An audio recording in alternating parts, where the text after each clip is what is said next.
Buen día. A continuación, les vamos a hablar acerca del diseño de un acueducto con un ejemplo de diseño de tanque de almacenamiento. Los integrantes somos Gómez Granados, Wilson Javier y quienes habla por tercero, Claudia Patricia. Posteriormente se tiene el análisis económico, geográfico y poblacional.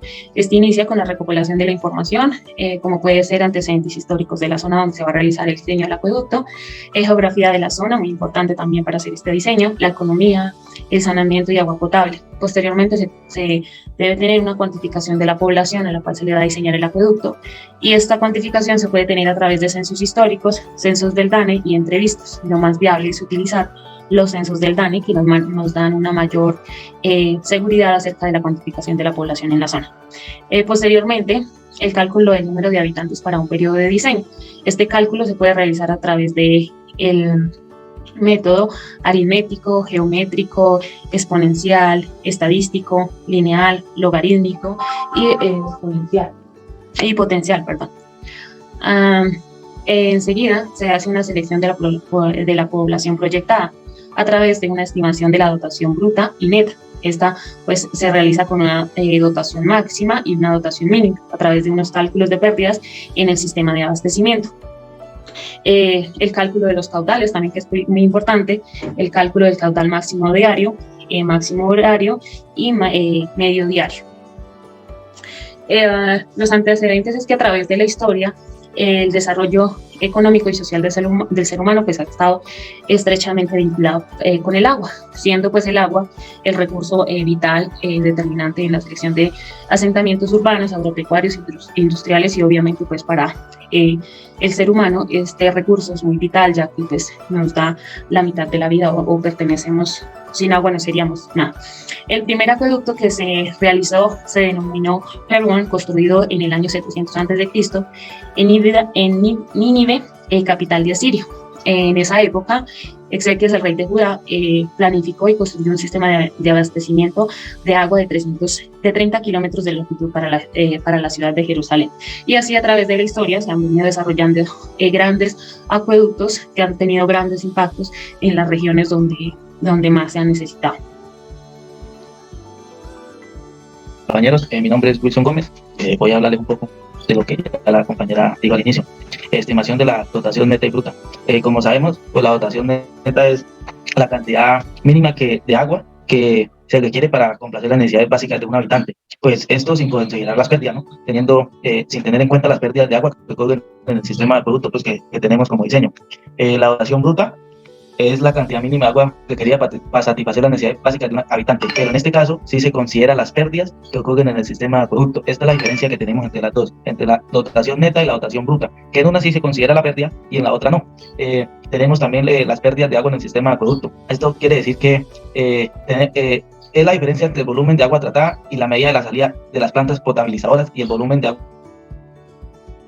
a la población que se ha sido medir en las acometidas domiciliarias. ¿Esto qué quiere decir? Que es un 25% según la resolución 330 de 2017. ¿Qué nos quiere decir esta resolución? Que el 25% de agua es la que es el volumen de agua tratada, así como ahí lo hice al principio. Entonces, esta ley es muy importante saberla a la hora de hacer un diseño de acueducto. Aquí en la siguiente tabla, pues vamos a tener unos datos importantes, como es la altura promedio sobre el nivel del mar de la zona tendida. ¿Qué nos quiere decir? Que en la zona donde estamos ubicados es la altura promedio sobre el nivel del mar. En la primera, pues mayor a 2000 metros sobre el nivel del mar. Donde decimos que la dotación neta máxima es de 120. ¿Qué quiere decir esto? Que necesitamos 120 para satisfacer las necesidades de un habitante, pero como es neta, entonces ¿qué quiere decir? Que sin considerar las pérdidas que se tiene en el diseño de acueducto, tenemos que entre 1000 y 2000 metros sobre el nivel del mar, sería de 130, y tenemos la que dice que 1000 menor a 1000 metros sobre el nivel del mar, que sería de 140. ¿Qué nos quiere decir esto? Que entre más pequeña sea la altura, vamos a necesitar más agua, porque entonces ya nuestro diseño va a tener más complicaciones para poder llegar con fuerza el agua tratada y todo a una casa o un habitante. Entonces esto es lo que nos quiere decir esta tablita.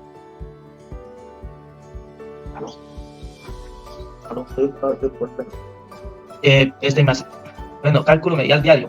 El cálculo promedio medio diario, como lo podemos observar en la parte izquierda, tenemos una ecuación que es el número de suscriptores por la la cantidad neta bruta dividido en 30. Entonces, dependiendo de eso, aquí decimos que donde QMD es caudal medio diario, donde D bruta es la dotación bruta, cada metros cúbicos para cada suscriptor por un mes, que serían 30 días, ¿sí? Entonces, analizando esta ecuación y dándole su función, podemos mirar cuánto se necesita para un solo mes de un solo habitante, ¿sí? Entonces, gracias a la ecuación podemos decir un habitante necesita mensual tanto de agua para satisfacer sus necesidades.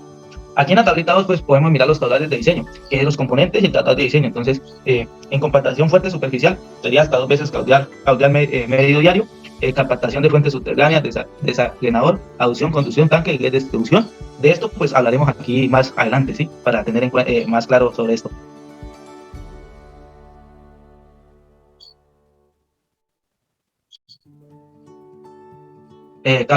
Caudal máximo diario y horario. El caudal máximo diario es el consumo a lo largo del día, en 24 horas, ¿sí? Esto se hace con un periodo de un año, ¿sí? Para mirar el consumo diario de un habitante por un año, 24 para 12 meses, perdón. El caudal máximo horario es el consumo de un habitante por hora, ¿sí? ¿Cuánto consume un habitante en una hora? Entonces podemos también un periodo por un año, pues para tener en cuenta el caudal que tenemos, el que nos abastece. Entonces, a la parte izquierda tenemos la ecuación del caudal máximo diario, que sería el caudal medio diario por el coeficiente de consumo máximo diario. Entonces, como está ahí abajo, debe ser menor a 12.500 y no debe ser mayor a 1.3. 12.500 y no debe ser mayor a 1.2. ¿Qué quiere decir eso? Que no puede ser, el coeficiente de consumo máximo no puede ser mayor ni a 1.2 ni a 1.3, ¿sí? Para poder nosotros tener un registro más exacto del caudal máximo diario. A la parte derecha pues encontramos caudal máximo horario, que este sería caudal máximo diario por el coeficiente de consumo máximo horario. Tenemos las mismas indicaciones, 12.500, pero en la primera no debe ser mayor el caudal máximo horario a 1.6 y en la segunda condición no debe ser mayor a 1.5. Ahí nos dan las mismas indicaciones para poder satisfacer nuestra ecuación, para poder nosotros tener un dato exacto de lo que queremos conseguir con estos caudales, el caudal máximo diario y el caudal máximo horario. Captación. La captación se ven muy comúnmente que son estructuras que se colocan sobre las fuentes superficiales o subterráneas con el fin de surtir una red de acueducto. ¿Qué quiere decir? Que esto nos puede generar energía o sistemas de riego que nos facilita. Esto nos facilita, como lo podemos ver en la imagen, ella nos facilita el flujo del agua, ¿sí? Ella nos puede facilitar mucho lo que es el flujo del agua a la hora de tener, digamos, un sistema de riego que sea importante pues, para cualquier ciudadano. Entonces, esto nos puede ayudar mucho y también con lo de generar energía. Hoy son grandes cosas, como puede ser el ejemplo que podemos tener en cuenta lo de Hidroitango, que se basa también en lo mismo. Son ayudas muy grandes a la hora de nosotros generar cualquier objetivo. Estas captaciones son de mucha ayuda.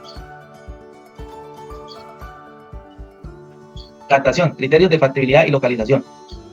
Entonces, en la primera pues se nos dice que el manantial debe ser bastante mayor al caudal de diseño. ¿Qué nos quiere decir? Que el manantial o el caudal del río donde nosotros vamos a recibir el agua debe ser mucho mayor al caudal de diseño que nosotros tenemos, ¿sí? Para así tener bastante flujo y no tener inconvenientes. Como dice, la profundidad del cuerpo del agua no debe ser menor a un cierto valor mínimo. Entonces, nosotros debemos tener en cuenta esto, que el caudal del río tiene que ser mucho mayor al caudal de diseño que tenemos. La segunda nos dice que el cauce o el río debe ser estable, ¿sí? Y tener una firmeza a sus orillas. ¿Qué nos quiere decir esto de firmeza a sus orillas? Que no, digamos, evitar lo que conocemos como derrumbes o algo así, que nos lleguen a nuestra planta, ¿sí? Entonces, como nosotros nos alimentamos del cauce, esto es que la superficie orillera suya sea una estable para no tener inconvenientes. Uy, que se nos vino y nos llegó a la planta, que tenemos inconvenientes, que nos toca cortar el servicio mientras se limpia, mientras se arreglan los daños ocasionados por esto. Entonces, esto es muy importante tener en cuenta para la hora de nosotros diseñar nuestro diseño de producto.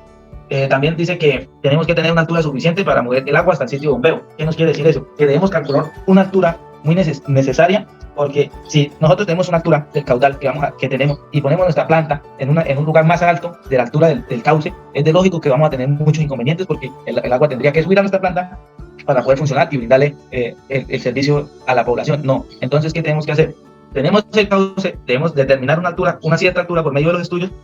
¿A qué altura podemos hacer nuestro diseño, ¿sí? Nuestra planta de tratamiento, como se conoce, para así poder que el bombeo del agua hacia la población sea satisfactoriamente, sin no tener problemas en este diseño y esto.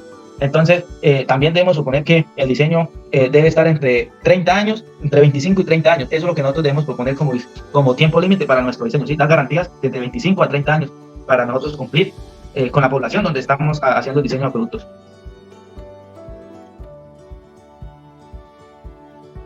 Tipos de obra de captación. Tenemos captación lateral, captación flotante, captación sumergida o de fondo, captación mixta, compactación tipo dique. Pues ahí en la imagen no se alcanza a ver muy bien, pero es un pequeño ejemplo donde podemos mirar el tipos de captación que tenemos como en las que lo habíamos nombrado. ¿Sí? Tenemos la flotante, que es la parte de aquí del centro. Tenemos la sumergida o de fondo, que es lo de la parte izquierda. Y tenemos la lateral, que es lo de aquí, lo de la parte derecha. Entonces, estos serían los diseños que más se utilizan en esta parte. Bueno, aquí podemos observar dos ejemplos, ¿sí? Uno, como es la parte izquierda, lo que es la hojatoma flotante. ¿Esto qué nos quiere decir? Hojatoma, ¿qué es? Pues la planta donde nosotros, sí, la planta del tratamiento de nuestro diseño. Entonces ahí se puede observar que ella está flotando, ahí se puede mirar un trabajador que en la parte donde se encuentra. ¿Sí? Esa es la diferencia. Y en la parte derecha tenemos una bocatoma lateral. Como podemos observar, es siempre la diferencia entre estas dos, porque como lo muestra ahí donde está el puntico, entra por un lado, ¿sí? Él entra por una parte y es la parte del agua que se va por ahí, es exactamente eso. No es todo el agua entra por la misma puerta, se puede llamar, no, sino es una sola parte, como ahí lo muestra. La otra parte pues pasa por lo del vertedero. Entonces en la imagen ahí se está mostrando por qué parte es que pasa el flujo del agua en la parte de la bocatoma lateral, que es ahí por donde está el puntico de ojo. Por toda esa parte es la bocatoma lateral, y esta es la diferencia entre las dos, que la bocatoma flotante pues sí toma toda y la lateral solo es un pedacito. Tenemos la bocatoma de fondo y la bocatoma tipo dique. La bocatoma de fondo se puede observar que esta que coge el agua que va pasando, y aquí, como se puede mostrar, del 1 al 2 al 4 llega al 5 y sale por el 6, por el 7, perdón. Ese es el recorrido que hace la bocatoma de fondo. Todo es por la parte de abajo, él sigue desplazando, pero lo que se recoge por ese lado sale por el 7. Esto es la diferencia de estas dos. Y tenemos la bocatoma tipo dique, que el tipo dique es como un muro que se da casi al nivel del agua, y este sale por una parte que se llama el canal de desagüe. Por ahí sale nuestro flujo de agua, que es la que necesitamos, pues si tenemos una bocatoma de tipo dique. Entonces, estas son dos se ha visto mucho que utilizan más que todo la del tipo dique, la de fondo pues porque lleva más trabajo y debe ser en una parte muy grande pues para poder que sea satisfactoria.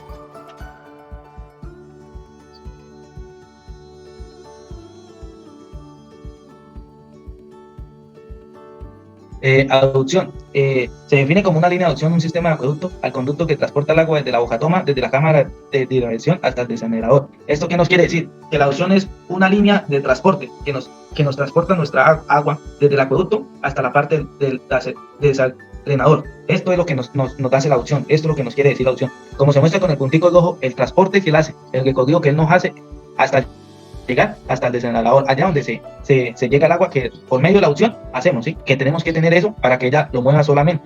Tenemos unas características importantes, como la función al flujo a la superficie, libre solo en épocas de alta agua, funciona a presión. ¿Qué nos quiere decir esto? Que cuando tenemos flujo de bastante agua, entonces este funciona a presión, ¿sí? Porque la misma fuerza del agua, de la cantidad de agua, funciona solamente así.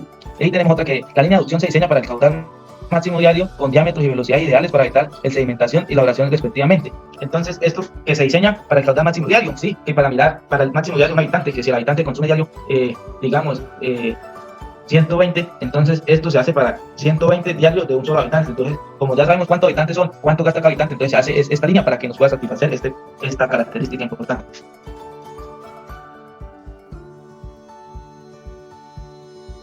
El desarenador tiene como función remover las partículas de cierto tamaño que la compactación de una fuente superficial permite pasar. ¿Qué nos quiere decir esto? Que el desarenador nos mueve las partículas de diferente tamaño, las que las fuentes nos permiten pasar. ¿Qué quiere decir? Que hay unas partículas más pequeñas y otras más grandes. Esto, como lo sabemos, él no mueve unas cantidades de partículas, sean grandes o sean pequeñas. Él nos ayuda con esta función.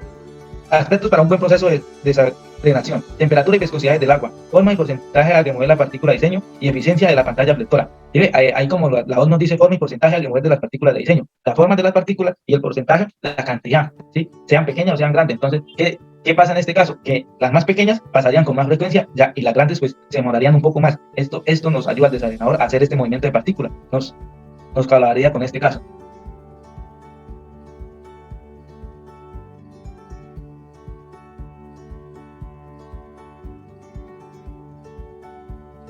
La conducción, componente del sistema de abastecimiento de agua a través del cual se transporta esta desde el desarenador hasta la planta de tratamiento al tanque de almacenamiento directamente a la red distribuidora. La conducción, como ahí mismo lo dice, se transporta el agua, que se transporta el agua desde el desarenador hasta la planta de tratamiento o hasta el tanque de almacenamiento que desde la planta o desde el tanque vamos a suministrar a nuestra población.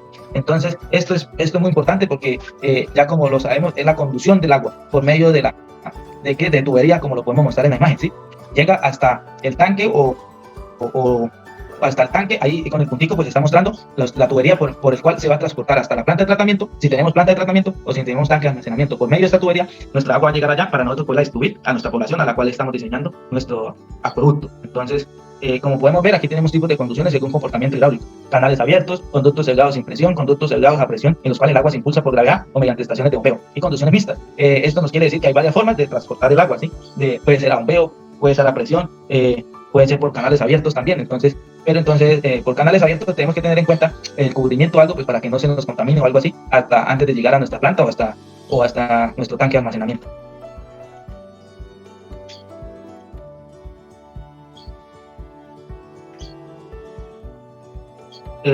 Dispositivos en la línea de conducción.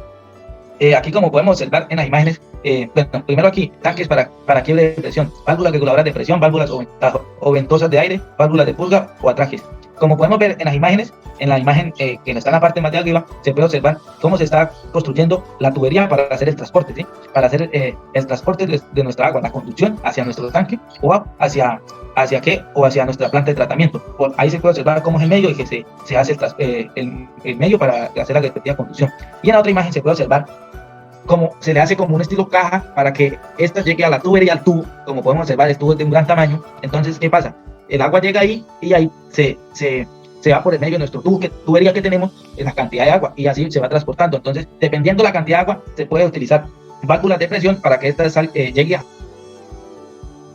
nuestro, podemos decir, como nuestro tanque de almacenamiento, para que llegue con fuerza y sea un flujo muy rápido. Porque si digamos a nuestro tanque llega muy mínimo el flujo de agua, entonces va a llegar muy poquito a nuestro tanque de almacenamiento, a nuestra planta. Entonces pues vamos a tener un poco de inconveniente. De que esto nos quede bien, y como lo he dicho anteriormente, a una altura que nuestro caudal nos satisfaga esto, sería la mejor manera para no tener inconvenientes.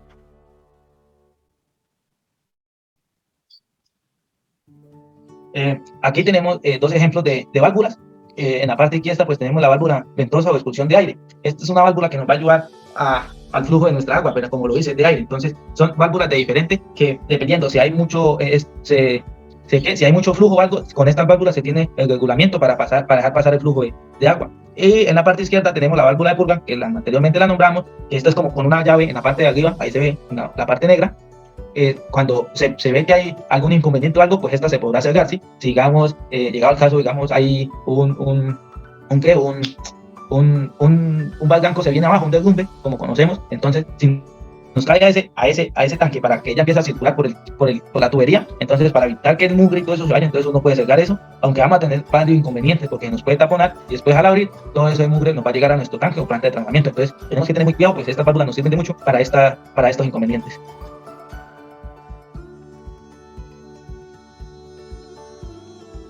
Y pues tenemos la válvula reguladora de presión, que son válvulas ya más grandes, con más avance y ya de manera como digital y todo esto, que son, como se puede ver en las imágenes, son válvulas más avanzadas que las anteriormente, ya son con de mucha más presión y todo eso. Entonces pues son de uso muy bueno a la hora de tener un diseño de productos, y todo esto por el estilo nos serviría para todo, para evitar inconvenientes y tener problemas a la hora de abastecer una población. Bueno, continuando con la exposición de mi compañero y el tema del diseño de acueductos, tenemos el almacenamiento en tanques. Entonces, principalmente, ¿cuál es la función de los tanques reguladores o de almacenamientos en un sistema de abastecimiento de agua? Pues este consiste en, pues inicialmente, y la más primordial, pues atender las valoraciones del consumo de agua, que sea ideal para mantener en constante funcionamiento el abastecimiento de agua hacia la población que se está tratando, obviamente. En segunda instancia, tenemos que pues mantener las presiones de servicio en la red de distribución. ¿Qué quiere decir esto? Pues entre mayor altura tengamos nuestro tanque de almacenamiento, el agua terminará llegando a su destino o a su población con una mayor presión, y esto permite pues mejorar el consumo y mejorar el rendimiento en la red de distribución. Pues en sí, almacenamiento, como su palabra lo indica, es almacenar líquido vital para la atención de emergencias. Obviamente, debe estar un tercio por encima del total diario según el caudal máximo diario. Entonces, de acuerdo al consumo que tenga la población en un día, pues se tiene que aumentar en un tercio en la cantidad de agua que se vaya a almacenar en el tanque, porque pues esto nos permitiría atender cualquier emergencia que se nos presente, bien sea que tengamos un desabastecimiento de agua, que tengamos una tubería rota, que cualquier eventualidad que se presente pues nos permitirá tener una provisión de agua para que pueda satisfacer las necesidades pues a la final de los consumidores o de los habitantes que se tengan en la población. Las consideraciones para el almacenamiento o para el diseño de los tanques es pues inicialmente la capacidad que debe estar por encima de la que se necesita para abastecer la población. La localización de los tanques es muy importante, ya que esta nos permite que la red de distribución tenga una mayor presión. Los tipos de tanques según el transporte, pues si son plásticos, si son metálicos, si son en concreto, bueno, ya se depende de la situación en la que se encuentre, cuál es el diseño del tipo de tanque o cuál es el almacenamiento que necesita. Y pues por ende la capacidad que tiene que tener, que es un tercio más del total diario según el caudal máximo diario, como lo explicaba anteriormente. La red de distribución, pues como su nombre lo indica, esta es la que nos permite llevar el agua hacia el consumo o hacia los habitantes de la población que se está diseñando el acueducto. Entonces, esta red de distribución es un conjunto de conductos cerrados a través de los cuales se transporta el agua bajo presión a los diferentes puntos de consumo, como lo comentaba anteriormente. Las consideraciones para este diseño son que las redes deben satisfacer el caudal máximo horario, por supuesto, porque si esto si no satisface esta condición, pues sencillamente tendremos una población que en cierto tiempo se quedará sin el suministro del agua. En ciudades y poblaciones grandes se debe tener en cuenta el caudal de incendios más el consumo industrial. ¿Qué quiere decir? Pues que sobre el caudal máximo horario que consume la población normalmente, debemos tener un caudal de incendios, que este es el que nos permite pues satisfacer las necesidades en cualquier eventualidad que necesiten y que pues obviamente los bomberos necesiten adquirir este tipo de caudal.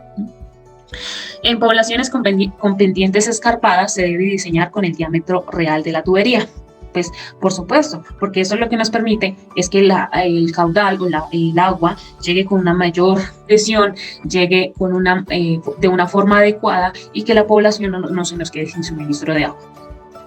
Es indispensable sectorizar la red de la localidad para mantener las presiones de servicio en un rango tolerable. Generalmente, esta sectorización de redes se puede realizar a través de los tipos de redes que se tienen para diseñar. Entonces, pues, se diseñan separaciones y, por ejemplo, se hacen a través de barrios. Entonces, como se sectoriza a través de barrios, entonces cada barrio tiene como su sistema de almacenamiento para que pueda satisfacer las necesidades de ese barrio. En caso de que se tenga, por ejemplo, se tenga un problema en el barrio 1, pues el barrio 2 no se vaya a quedar sin el suministro de este servicio. Entonces, a través de los tipos de redes que pueden ser de tipo ramificado, de tipo malla, por sistema de gravedad, por sistema de bombeo, a través de este tipo de redes de distribución se puede sectorizar las redes en cada localidad.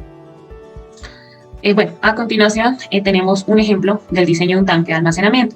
Para esto se parte de los datos que se tiene una población de 5.000 habitantes o 5.000 usuarios, que cada vivienda cuenta con 4 habitantes y que la altura sobre el nivel del mar es de 1.250 metros. ¿Sí? Entonces, esta información es muy importante para tener el diseño de nuestro tanque. Pues lo que principalmente debemos hacer es el cálculo del volumen que necesita cada habitante. En otra forma, la dotación bruta que necesita cada habitante al día para satisfacer las necesidades del consumo de agua. Entonces, si tenemos 5.000 usuarios por 4 viviendas, eso nos da que tenemos 20.000 habitantes.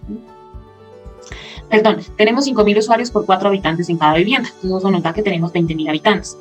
La altura sobre el nivel del mar es de 1.250 metros, o sea que la dotación neta es de 130 litros por habitante. Recordemos que en una tablita tomada del GRAS nos decía que si estaba entre 1.000 y 2.000 metros sobre el nivel del mar, la dotación neta era de 130 litros por habitante al día.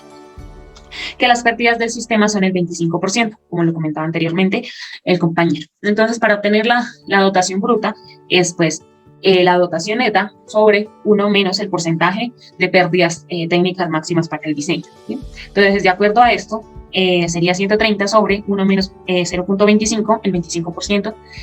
Eso nos da que cada habitante al día necesita 173.33 litros de agua. Bueno, la capacidad del tanque. ¿Cómo diseñamos la capacidad del tanque? Pues ya tenemos la dotación neta. Ahora necesitamos calcular el caudal medio diario. Este caudal medio diario es igual a la cantidad de suscriptores o habitantes por la dotación bruta. Esto nos da que el caudal medio diario es de 40,12 litros sobre segundo. O sea, acá lo único que realizamos es una operación de conversión de días a segundos. Entonces esto nos da 40,12 litros sobre segundo, para posteriormente tener un caudal máximo diario, que es el caudal medio diario por la constante 1. Recordemos que la constante 1 no debe ser mayor a 1.3, ya que la población está siendo mayor a 12.500 suscriptores. Como está por encima, nuestro coeficiente de consumo diario debe ser de 1.3. Resolviendo este problema, tenemos que el caudal máximo diario es de 52.15 litros sobre segundo. Entonces, recordemos que les comentaba que la capacidad, de acuerdo al RAS en versión 2017, es 1/3 del volumen para un día suministrado con el caudal máximo diario. O sea, que tiene que estar 1/3 por encima del caudal máximo diario. Entonces, de acuerdo a esto, pues la capacidad de nuestro tanque de almacenamiento tendría un total de 52 litros sobre segundo por 28 segundos, o sea, ya lo tomamos con respecto a 8 horas, ¿sí? A 8 horas de suministro. Entonces, esto nos daría un total de 1.501.920 litros, o sea que 1.500 metros cúbicos aproximadamente. Entonces, ya con este dato podemos tener en cuenta qué tipo de tanque vamos a diseñar, cómo lo vamos a diseñar, porque pues ya tenemos el volumen de nuestro tanque. Eso es todo, muchísimas gracias.